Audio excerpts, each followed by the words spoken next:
Malaysia. Jadi kita patuhi protokol kesehatan dari Alberta Health. Puji syukur kepada Allah Subhanahu wa taala, kita berkumpul di sini. Semuanya sepertinya dalam keadaan sehat, alhamdulillah. Dan terima kasih juga atas kedatangan, terutama dari Pak Konjen dan semua tim juga telah datang menyempatkan ke sini. Sudah lama sekali kita tidak pernah jumpa, udah 2 tahun, sudah 18 bulan lebih. Jadi saat yang berbahagia ini mudah-mudahan kita semua bisa lebih menjalin silaturahmi dan kerukunan antar kita bersama. Baik, sebagai pembukaan kita akan menyanyikan lagu Indonesia Raya dan dilanjutkan dengan lagu Oh Canada. Jadi dimohon semuanya untuk berdiri.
Dari Presiden EIKA Edmonton Indonesia Community Edmonton, Bapak Ari Novera.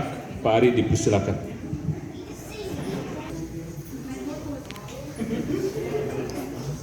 Assalamualaikum warahmatullahi wabarakatuh. Salam sejahtera untuk semua pengurus dan anggota EIKA dan juga Konsulat Jenderal Republik Indonesia bersama rombongan dari Vancouver.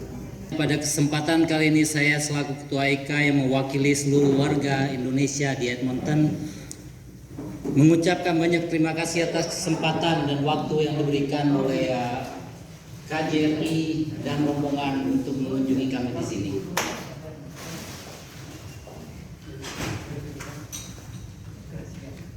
Dengan banyak harapan setelah perkenalan dan mengetahui keberadaan kami di sini, kami berharap pihak KJRI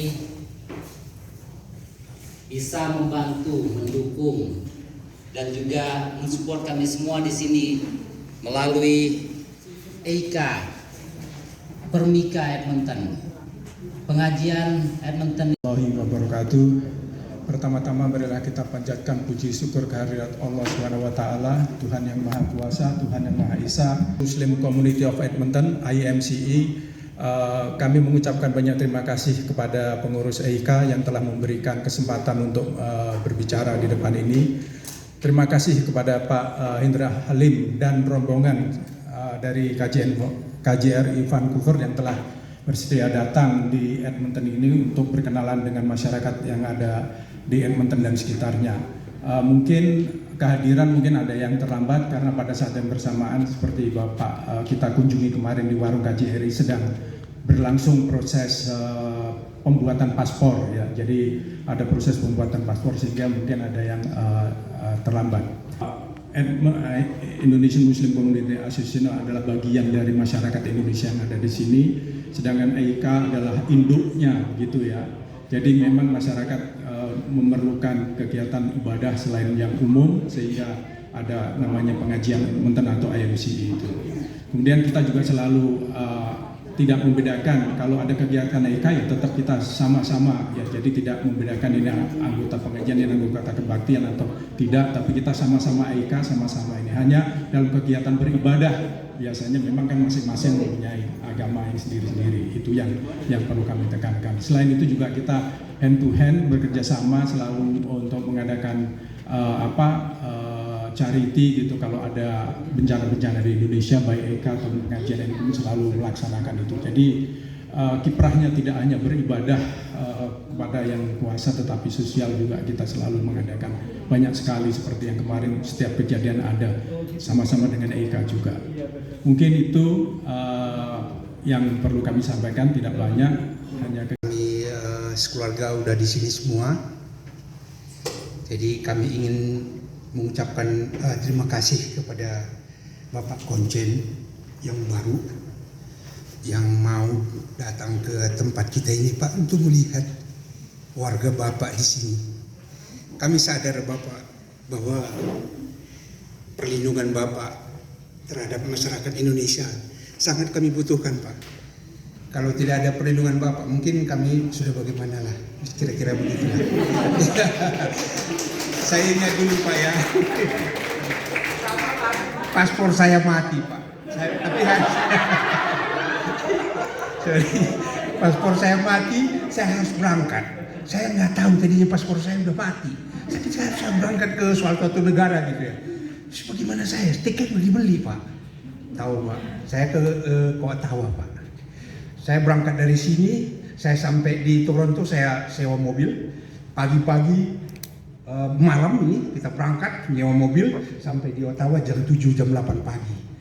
Kita minta tolong sama itu staf di KBRI Pak ya.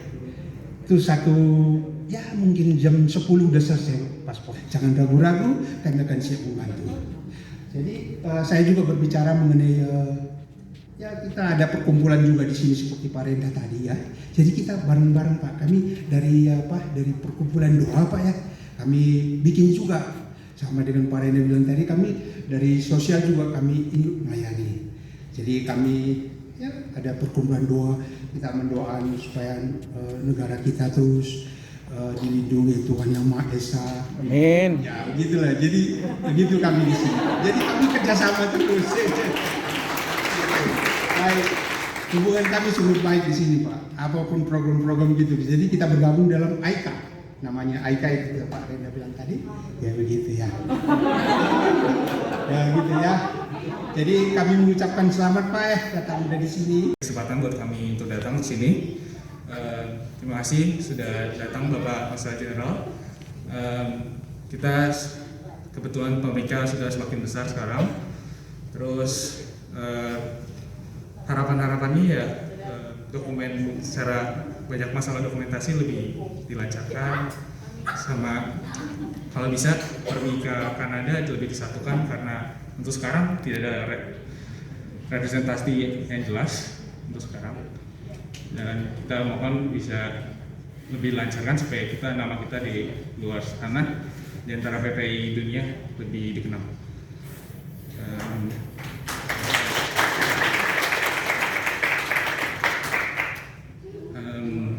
Ya, harapannya bisa lebih banyak bekerja sama Eka dan lebih baik events juga sama Eka.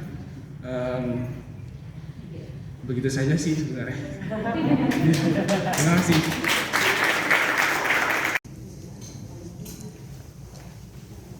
Assalamualaikum warahmatullahi wabarakatuh. Selamat pagi, salam sejahtera buat semua.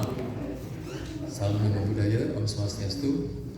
Pertama-tama saya atas nama teman-teman dari Vancouver menyampaikan terima kasih banyak kepada seluruh pengurus DIKA yang telah memfasilitasi pertemuan masyarakat Indonesia yang ada di Edmonton dan sekitarnya dengan KJRI Vancouver. Ini kesempatan yang baik bagi saya dan teman-teman dari Vancouver untuk bertemu, untuk bersilaturahmi dengan Bapak Ibu sekalian, keluarga besar masyarakat Indonesia yang ada di Vancouver. Kemudian juga pada kesempatan ini tentunya secara khusus saya menyampaikan kepada permintaan maaf kepada masyarakat yang hadir secara online ya, juga yang hadir secara yang tidak sempat ke sini. Mungkin dalam waktu kita bisa bertemu secara langsung karena kita dalam situasi yang sangat terbatas. Tadi terima kasih juga banyak sekali dari perwakilan dari Pak Ari tentunya sebagai Presiden EIKA, Pak Ari, dan juga Pak Rendra, Pak Daud, dan Kevin ya dari Permika. Kami sangat memahami dan juga mencermati apa yang disampaikan tadi. Jadi memang banyak sekali pesan-pesan disampaikan kepada kami yang sebenarnya selama ini menjadi tugas KJRI. Sudah tugas kami juga tugas kami pribadi sebagai yang diberi tanggung jawab oleh pemerintah untuk menjalankan misi di sini. Namun sebelumnya saya perkenalkan kalau boleh ya, untuk perkenalkan teman-teman dari delegasi dari KJRI Vancouver. Pertama adalah pada Pak Robi Handoko dari Kepala ITPC kita di Vancouver. Pak Robi ini adalah mungkin kita anggap sebagai yang banyak membantu pahlawan-pahlawan ekspor kita untuk masuk ke pasar Kanada. Nah, jadi memang kalau ada UKM ingin ekspor ke Kanada, biasanya tanya ke Pak Robi dan timnya. Mungkin kalau Bapak Ibu kesempatan ada datang ke Vancouver ya, mampirlah ke ITPC. Ya, kantor kita ITPC itu tidak jauh dari Gastown. Tempatnya sangat bagus, sangat dekoratif dan sangat menarik. Saya melihatnya seperti itu. Bahkan jauh lebih bagus, jauh lebih menarik daripada KJRI. Nah, yang pertama sebenarnya kan saya lihat dari ITPC ini menjadi semacam rumah Indonesia, showcase produk-produk Indonesia. Jadi saya sedikit mohon maaf Pak Robi yang memperkenalkan sedikit kepada para masyarakat mengenai ITPC. Jadi ITPC ini sangat bagus tempatnya memasarkan produk-produk kita yang sudah unggul di seluruh dunia. Kalau yang sudah kangen sambal, sudah kangen bumbu pecel, lebih dari itu juga ada makanan organik, ada gluten free, ada makanan sehat, olahan produk-produk para UKM kita di Indonesia yang sudah siap untuk masuk ke pasar Kanada. Nah, sejak saya datang, saya merasakan banyak sekali manfaat dari kehadiran ITPC. Kita mengadakan pameran, kita mengadakan fashion show, macam-macam, ada business meeting juga. Jadi suatu waktu kalau misalkan saya mohon kepada Bapak Ibu yang ada di sini, apabila teman-teman masyarakat yang lain bertanya di mana produk Indonesia, nah mungkin bisa dilihat dari website ITPC. Ini sangat bagus sekali. Dan kita tidak segan-segan juga untuk mengentertain atau juga melayani pertanyaan-pertanyaan yang macam-macam yang sifatnya teknis. Nah, itu adalah tugas dari Pak Robi. Kemudian juga di sini dengan samping Pak Robi ada yang namanya Bu Gracia. Bu Gracia ini silakan beri Bu Gracia. Satu diplomat keuangan yang ada di tim saya, memang yang sebelumnya pernah posting di Paris, yang memang juga menangani ekonomi. Jadi merupakan partner inkrahnya Pak Robi, misalkan bagaimana menjajaki peluang investasi, kemudian juga tenaga kerja, macam-macam. Jadi seluruh ekonominya. Jadi jadi kolaborasi kita, memang fokus kita di Kanada adalah salah satunya mengenai pilar ekonomi. Bagaimana Indonesia tidak kalah dengan negara-negara ASEAN lainnya. Jadi itu yang sedang kita coba kejar, yang coba kita lari cepat dalam 3 tahun ke depan. Di samping Bu Gracia juga ada Pak Daniel. Nah tadi barangkali ya Kevin mungkin sampaikan mengenai paspor ya. Ini mungkin masyarakat banyak sekali selama ini urusan paspor, urusan visa, urusan surat SPPLP ya. Ini karena bantuan Pak Daniel, karena Pak Daniel yang menjadi pejabat yang authorized menandatangan paspor Bapak Ibu sekalian yang ada di Vancouver yang ada di Kanada. Jadi Pak Daniel menangani juga protokol dan konsuler. Nah, selama ini juga Pak Daniel dibantu oleh 3 tim yang kuat yang sudah senior di KJRI. Ada Bu Yanti, ada Bu Hani, ada Bu Natali yang hari ini kebetulan tidak dapat berkumpul bersama-sama kita di sini karena mereka sedang ada warung konsuler. Jadi untuk memfasilitasi masyarakat kita yang untuk mengurus visa, yang mengurus paspor yang sudah akan expire, jadi seperti itu. Bahkan juga untuk menangani berbagai macam persoalan terkait dengan kewarganegaraan, terkait dengan dokumen perjalanan dan sebagainya. Apalagi ini sangat penting di tengah-tengah masa pandemik yang cukup masih mengkhawatirkan di seluruh dunia termasuk Indonesia. Nah, di samping Pak Daniel juga ada 2 tim, ada Bu Nurul dan Pak Raisa. Dia adalah 2 local staff ya, local staff di KJRI ya. Mungkin kalau Bapak Ibu tahu, kita punya home staff yang terdiri para diplomat. Saat ini ada sekitar 5 diplomat yang di KJRI dan ada local staff. Nah, local staff kita diantaranya adalah mereka-mereka ini. Dan kita memang sejak tahun lalu banyak yang baru-baru, yang muda-muda.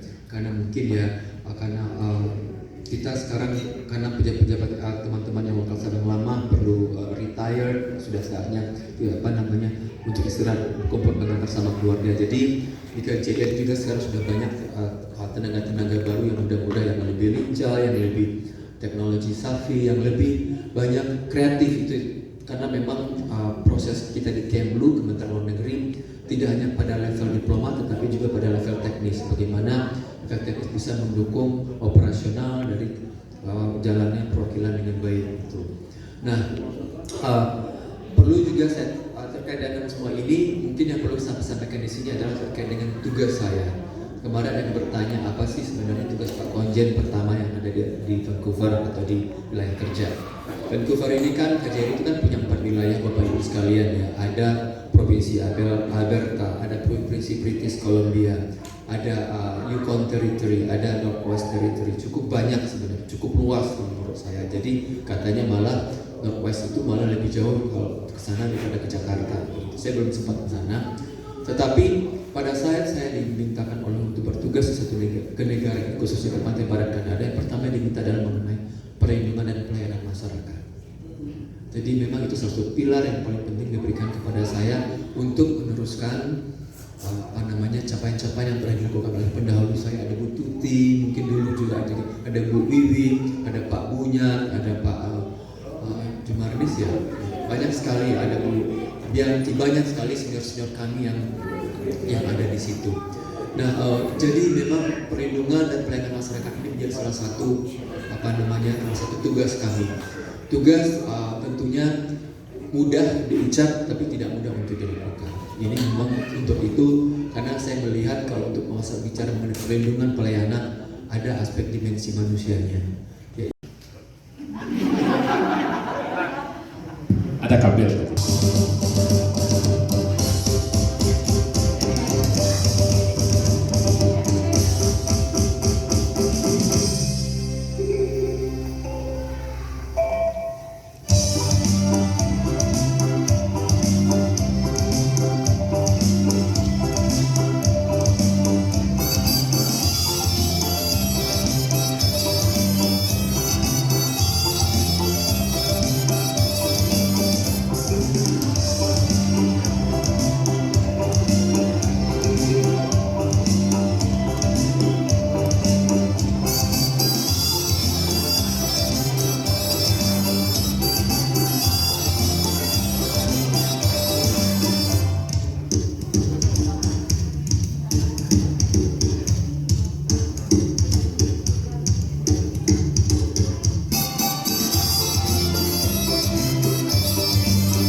telepon ke KJRI, terus saya telepon ke KJRI Vancouver, terus diarahkan untuk menghubungi Kemenlu, tahu work permit saya ini loh Mbak Nurul dari Kanada. Aspek perlindungannya nggak ada di situ, karena memang gimana peran pemerintah untuk ini kan, kalau di Kanada ini kan masalah data proteksi itu sangat penting ya, apalagi itu adalah seperti privacy adalah data perlindungan kita diserahkan orang lain. Saya tidak katakan di Indonesia tidak baik, tapi memang kita masih memang banyak sekali kita misalkan di Jakarta dimanapun juga di Indonesia kita sering dapat telepon tuh dari siapa kalau tadi diperoleh dan mereka menggunakan telepon itu. Nah, apalagi tadi juga ada izin kerja di sini juga sudah diterima. Tentunya dalam bayangan saya memang waktu itu harus dilihat lagi, bukan harus lagi.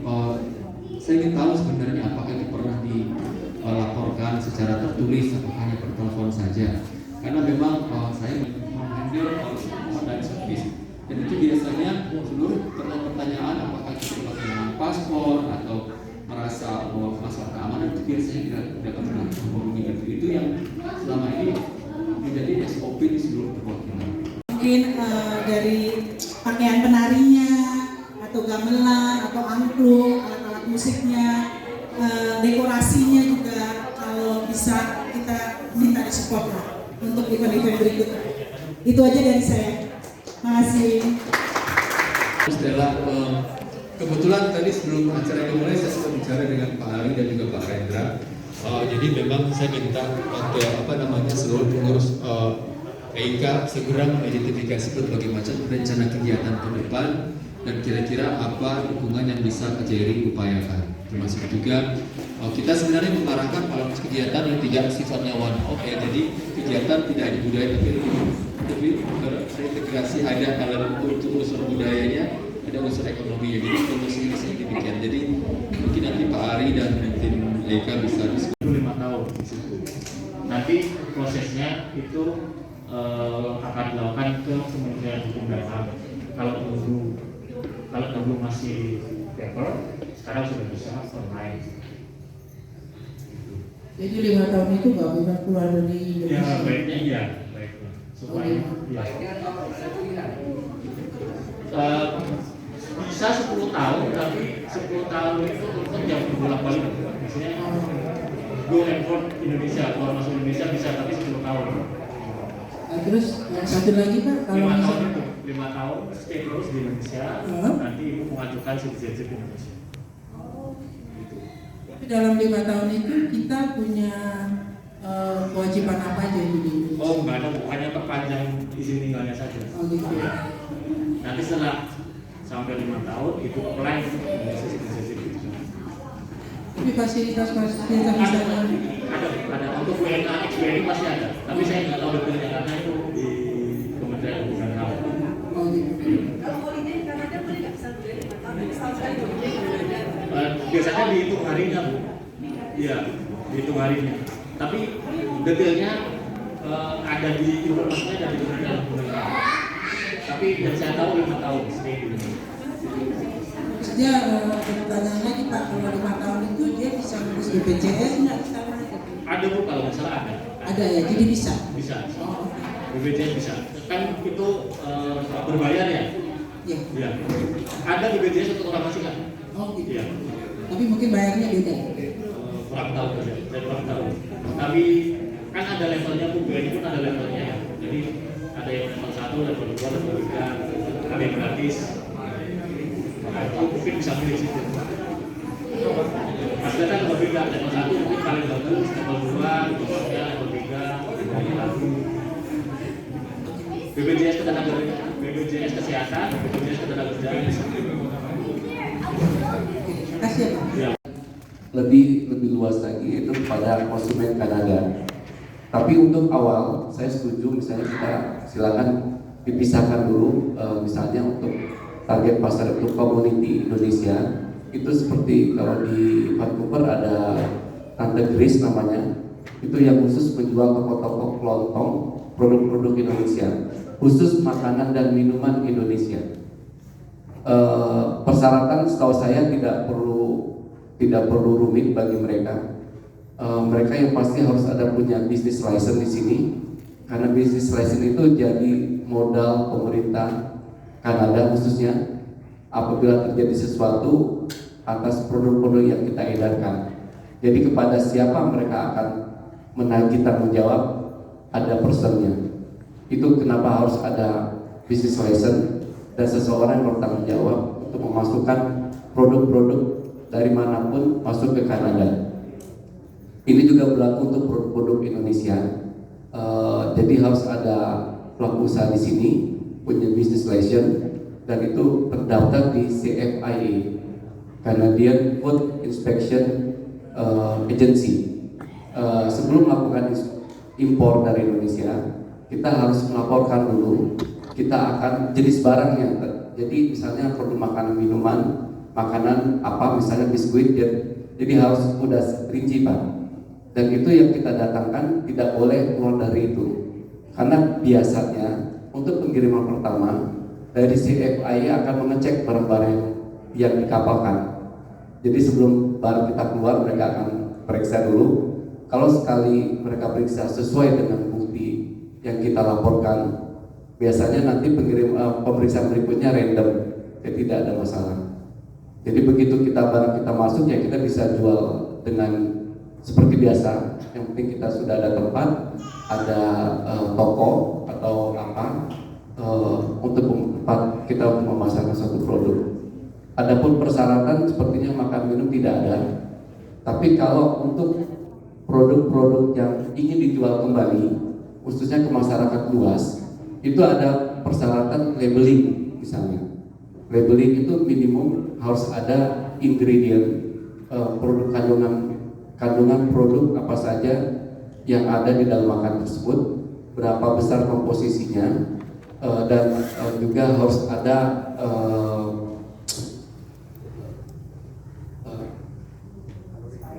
ya termasuk kalori berapa, dan dalam dua bahasa Inggris dan Indonesia.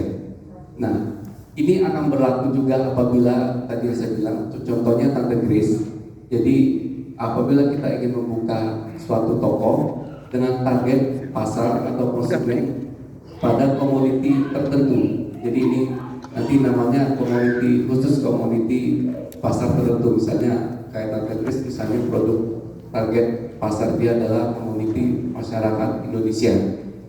Sepertinya mereka tidak perlu harus merubah packaging menjadi dua bahasa, karena yang saya lihat semua semua produk-produk yang ada di toko Tante Grace tersebut murni produk yang dari Indonesia yang tidak dilakukan penyesuaian sama sekali. Jadi tidak ada adaptasi produk, tapi benar-benar produk dari Indonesia dibawa ke sini. Dan ini tidak boleh dijual kepada masyarakat umum. Itu antara beda target pasar kita pada komuniti pasar tertentu, komunitas khusus atau dengan pasar umum.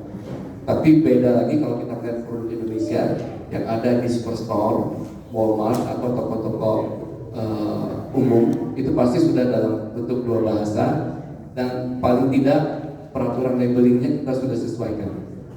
Itu yang mungkin bisa saya share, dan kita sangat mendorong pelaku usaha di sini atau masyarakat diaspora. Saya sudah pagi ini ngomong dengan dua orang, Ibu Stella dan Ibu juga, nanti akan email ke kita udah sharingnya.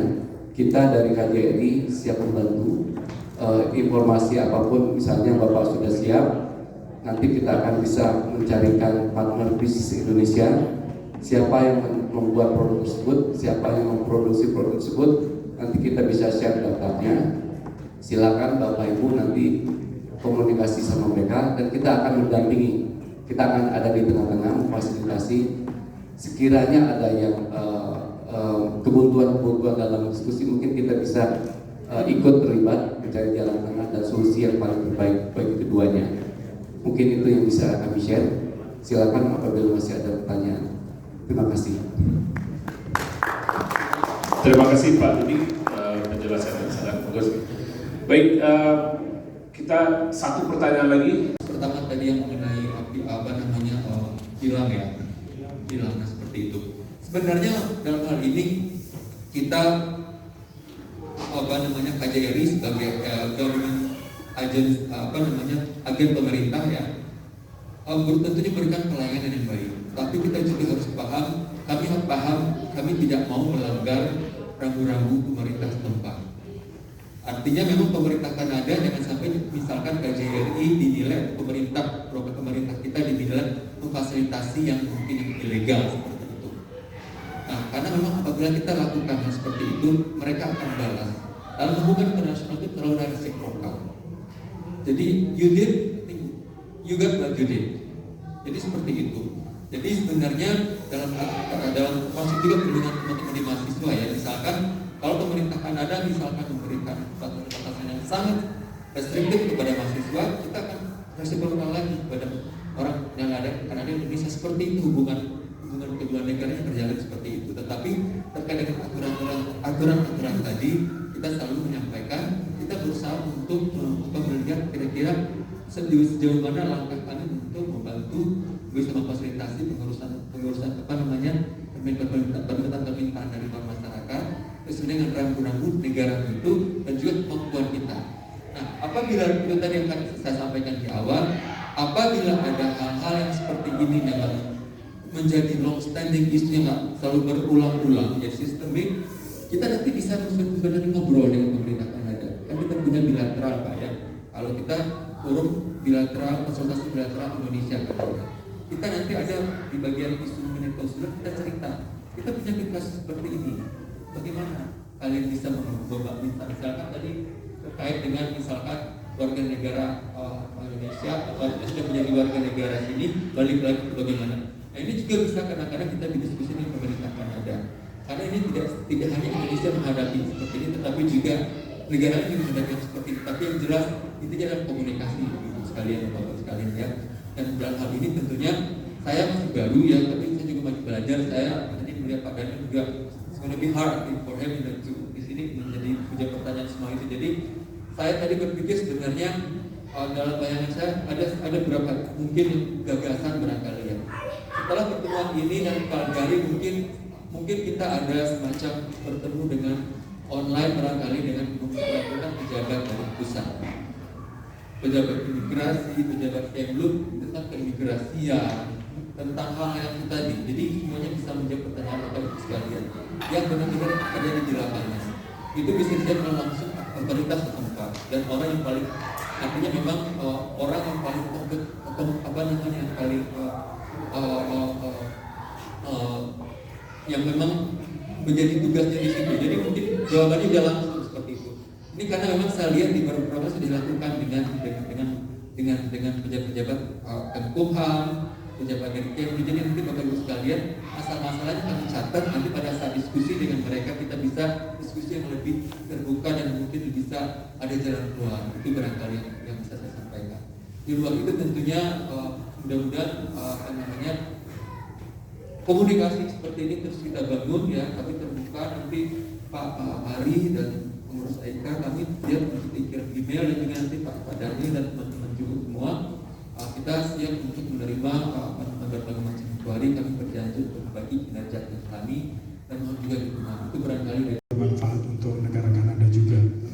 Informasi-informasi yang tadi disampaikan oleh pihak KJRI kalau belum jelas seperti disampaikan tadi bisa ditanyakan kembali via hotline atau via email dan sebagainya. Sekali lagi, marilah kita tutup doa ini. Semoga pertemuan ini sekali bermanfaat buat kita dan buat yang ada di luar kita dan sekitar. Baiklah,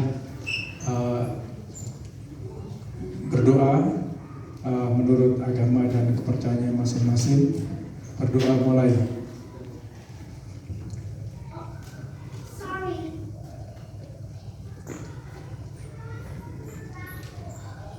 Ya Tuhan, bertemu kembali. Ya Tuhan, berilah kesempatan untuk kami melaksanakan apa-apa yang telah kami lakukan pada hari ini. Ya Tuhan, semoga pertemuan hari ini bisa bermanfaat untuk diri kami dan untuk orang lain, dan khususnya untuk negara Kesatuan Republik Indonesia dan kepada negara Kanada. Ya Tuhan, kabulkanlah permohonan kami ini dan kami mohon maaf pada semua apabila dalam pertemuan ini kami melakukan kekurangan Dan atas nama panitia kami juga mohon maaf apabila dalam pertemuan ini Ya, oke.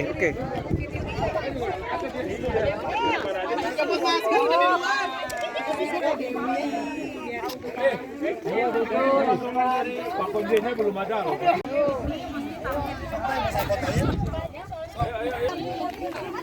Ambil lah. Yang nggak kelihatan